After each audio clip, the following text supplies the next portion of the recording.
আসসালামু আলাইকুম সকল প্রবাসী ভাই ও বোনেরা। বর্তমান প্রবাসী কল্যাণ মন্ত্রী আইন করছে আমাদের যদি বিএমইটি কার্ড না থাকে আমরা 2টা ফোন নিতে পারবো, এবং এটাও বলছে যারা প্রবাস থেকে ছুটিতে যাব আমাদের 2 মাসের বেশি নাকি বাংলাদেশে থাকা যাবে না। এটা কোন আইন?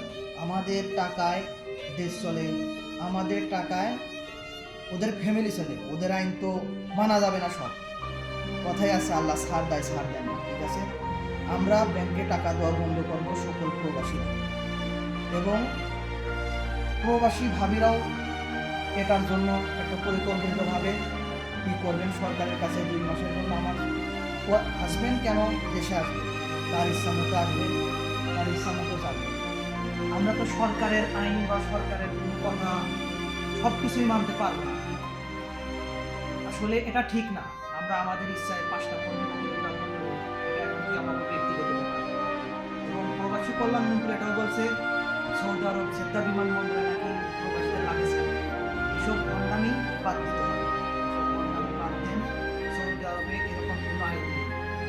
বাংলাদেশে যেটা করছেন বিমানবন্দর আসলে এটা ঠিক না। আমাদের প্রবাসীরা যদি টাকা নেই এটা মাথায় রাখতে হবে, ঠিক আছে?